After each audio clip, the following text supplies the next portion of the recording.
Folks, Level 5 is back. Welcome back to the channel. My name is Botox Games. Today, I wanted to give my review early impressions of Megaton Musashi Wired. I'm about 15 to 20 hours into this game, and as someone who is relatively new to the mech anime genre, games, all that stuff, I am very surprised by this game. I'm very surprised by how few people are talking about it because as a fan of Level 5 growing up, this is their first big localized release since, like, I don't know, 2019. It's been a long time since we've gotten a big new Level 5 game in North America, and we finally have Megaton Musashi Wired, the mech combat game, and I am very impressed with this game. Let's get into it. Alright, now before we get into the review or first impressions proper, I do want to give a huge thank you to Level 5 for sending me a review code for this game. I was planning on buying it anyway, but they did send a code over, so huge shout out to them. But of course, I will be critical where I need to be. So, like I said at the top, I have pretty limited experience with like mech anime and games. I didn't grow up with Gundam or anything. I don't watch Mazinger Z. I don't do any of that stuff. Really, the only mech game I've played is Daemon X Machina, which came out on the Switch back in 2019. And I really enjoyed that game. Like, I really did enjoy that game. I put like 60 hours into it, which I guess might be rookie numbers for some, but yeah, I really enjoyed that game. That was a lot of fun. So going into this, and seeing them market this game in their Level 5 visions over the past couple of months to a year, right? I was definitely intrigued, although out of all of Level 5's upcoming slates, I was the least interested in it just because I really had no idea what it was. But, I was keeping a pulse on it just because it was Level 5 and I wanted to see what they were doing in this new push they're making to bring all of their games to the West finally.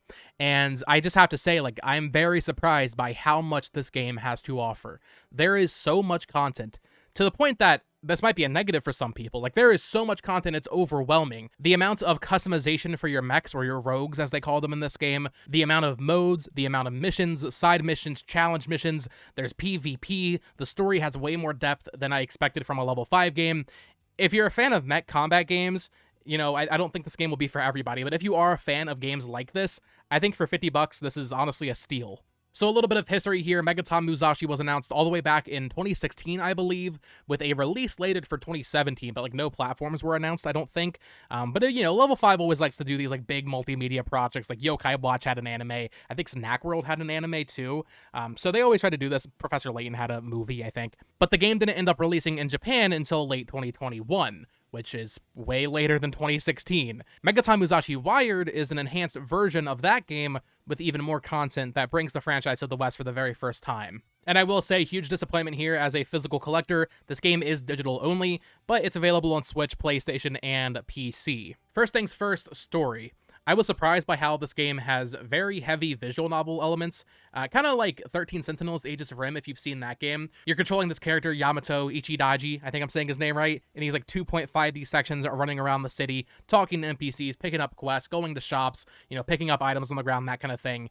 I won't really go into that much detail on the story itself here because I was surprised by how actually kind of dark it is, and I think that increased my enjoyment of the story overall. So I don't want to get into like too many details, but just know that this is a little bit darker than your typical Level 5 story would be, which really surprised me, and honestly, I really enjoyed that aspect, even though like the overall tone is still like very anime, shonen, like boy manga, tropey, that kind of stuff, right? There are very like dark elements to the plot, which I was not expecting, which I really enjoyed. With that being said, I think one aspect of this game that might actually turn off a lot of people is how much story there actually is.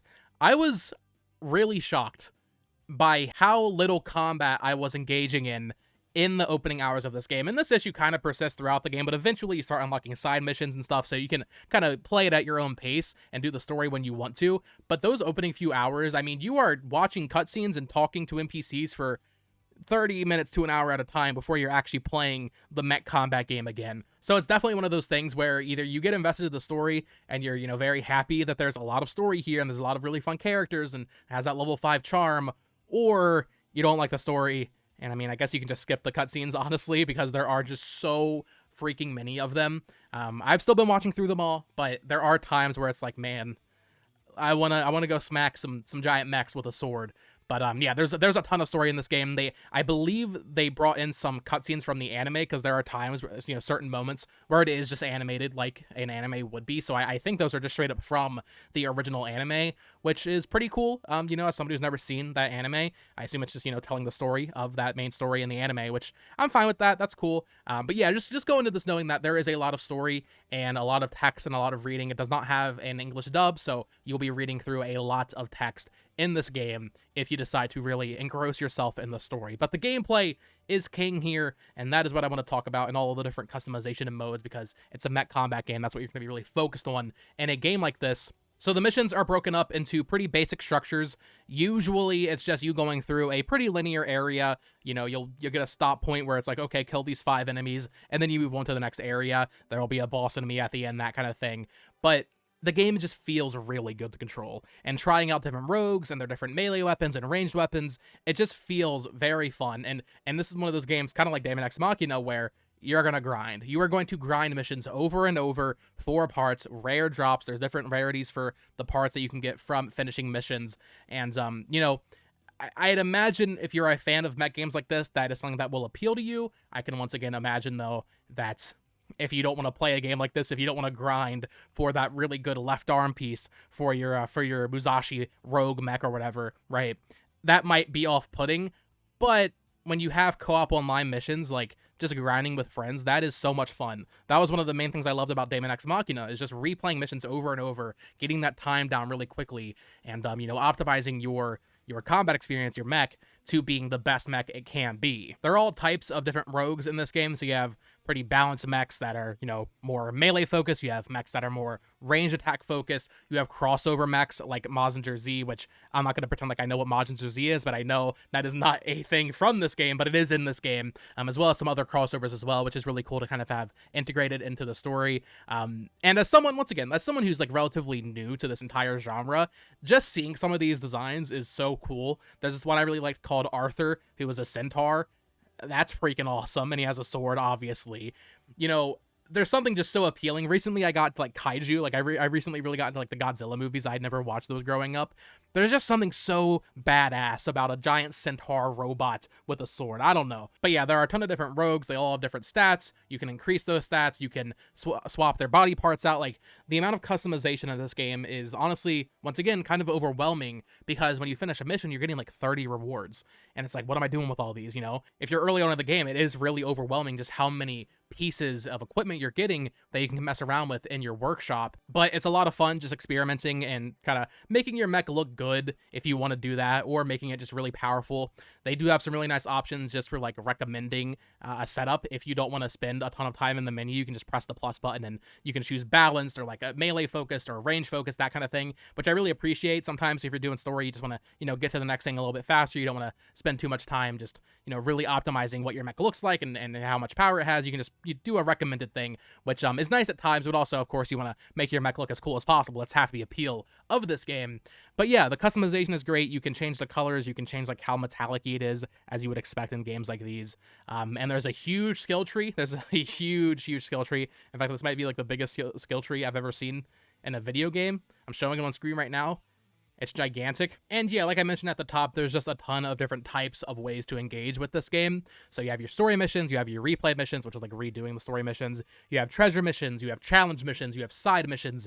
The most recent thing I unlocked was Dreadnought missions, and honestly, given where I'm at in the game, I wouldn't be shocked if there's even more types of missions. Like, there is just so many missions in this game. You're constantly unlocking more. And there really is just something so satisfying about grinding out these missions over and over and, fighting the same types of enemies. It kind of has like a Warriors quality, right? If you're a fan of Warriors games, it kind of reminds me of that. The missions don't last that long. They're normally like 3 minutes, but you're just going through relatively repetitive areas, I will be honest. But there's just something really satisfying about, once again, just grinding and getting parts and leveling up. And there's just so many different systems at play here that you're constantly improving your mech as you go through these missions. And the co-op is a big help as well. At least as of right now, during launch, it's pretty easy to get into a co-op mission with other people. It's 3-player co-op, which just makes it more fun. I don't know, even if you're not playing with friends, I've always enjoyed, like Daemon X Machina, another great example with that game, just playing with randoms and doing co-op missions was a lot of fun in that game.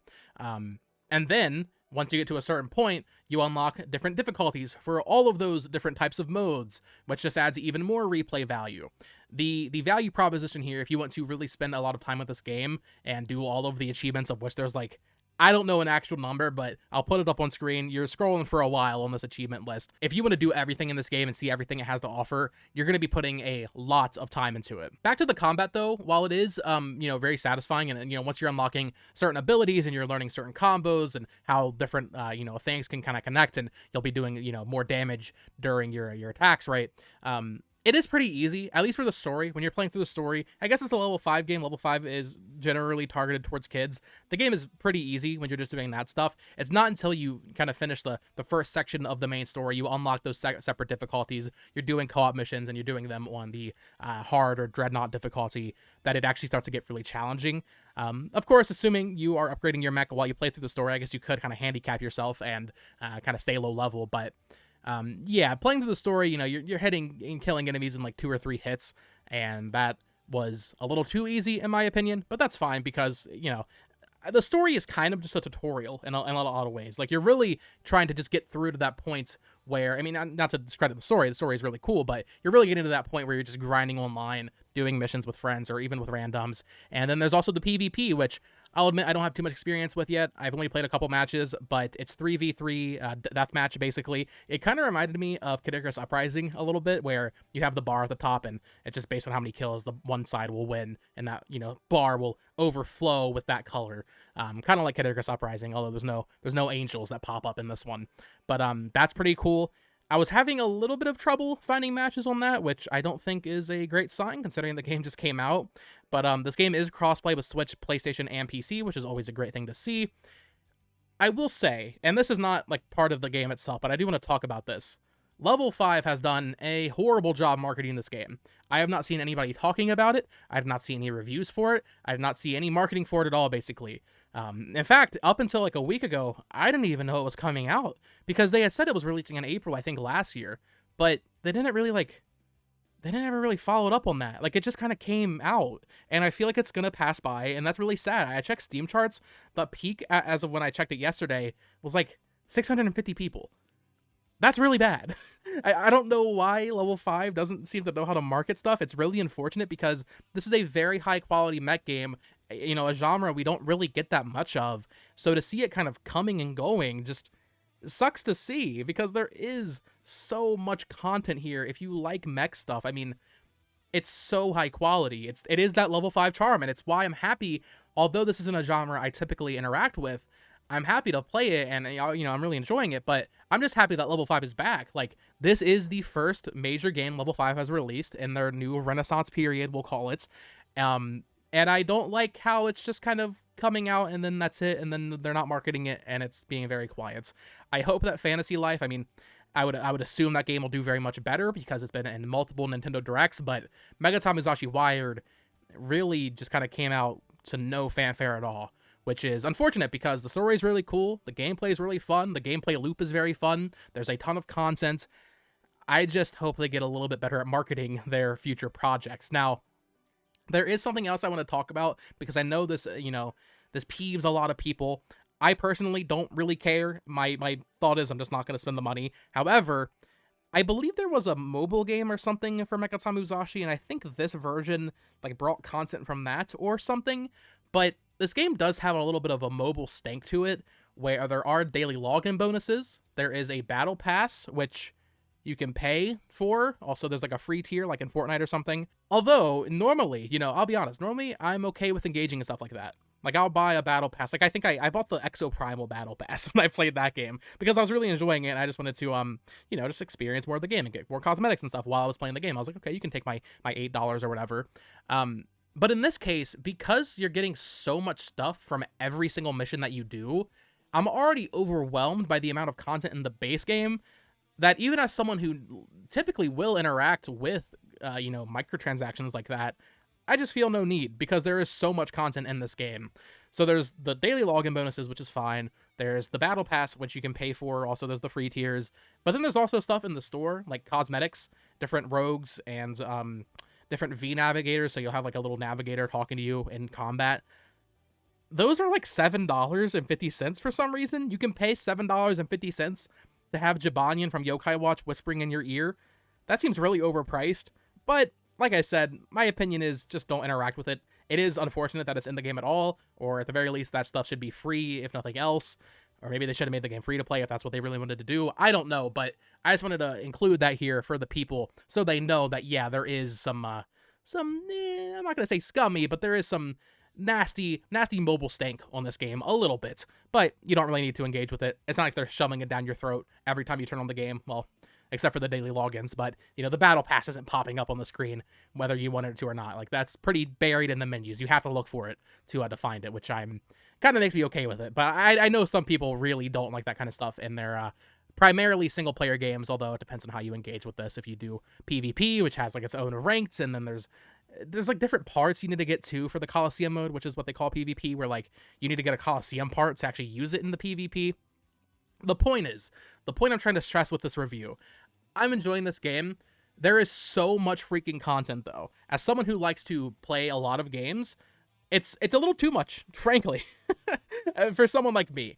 But I know there's going to be people that want a nice mech game that are going to buy this game, and they're going to put 200, 300 hours into it. And that's great. It is a very, very high-quality game, and I'm very happy that Level 5 is back. They just need to get their marketing on point for their upcoming slate of games. That is what I'm hopeful for moving forward. So let me know in the comments below, are you interested in checking out Megaton Musashi Wired? I definitely recommend it if you enjoy mech games, but if everything from this video didn't kind of intrigue you or interest you, maybe steer clear from this one. It's totally an acquired taste, I would say, at this point in time.